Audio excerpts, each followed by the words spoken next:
এবার নতুন ধারাবাহিকে প্রধান নায়কের ভূমিকায় ফিরতে চলেছেন অভিনেতা শন ব্যানার্জি। শন ব্যানার্জিকে তো অনেকদিন হয়ে গেল বাংলা ধারাবাহিকে অভিনয় করতে দেখা যায়নি। তার অভিনীত শেষ ধারাবাহিক ছিল রোশনাই। ওই ধারাবাহিকটি বহু মাস আগেই শেষ হয়ে গেছে। তবে এবার নতুন ধারাবাহিকে ফিরতে চলেছেন অভিনেতা। খবর পাওয়া যাচ্ছে যে খুব শীঘ্রই নতুন ধারাবাহিকে ফিরছেন অভিনেতা। আর তার এই নতুন ধারাবাহিকে প্রধান নায়িকার ভূমিকায় দেখা যেতে পারে এই দুজন নায়িকার মধ্যে যে কোনো একজনকে, অভিনেত্রী মোহনা মাইতি এবং অভিনেত্রী দিব্যানী মণ্ডল।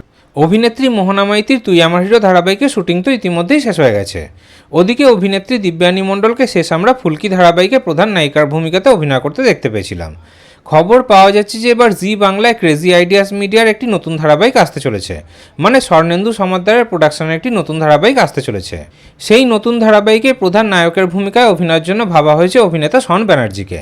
আর তার বিপরীতে প্রধান নায়িকার ভূমিকায় অভিনয়ের জন্য দুজন অভিনেত্রীর নাম উঠে এসছে। একজন হলেন অভিনেত্রী মোহনা মাইতি এবং আরেকজন হলেন অভিনেত্রী দিব্যানী মণ্ডল। এই দুজনের মধ্যে যে কোনো একজনই প্রধান নায়িকার ভূমিকায় অভিনয় করবেন। তাহলে জি বাংলার ক্রেজি আইডিয়াস মিডিয়ার এই নতুন ধারাবাহিকটির জন্য আপনারা কতটা এক্সাইটেড কমেন্টে অবশ্যই জানাবেন।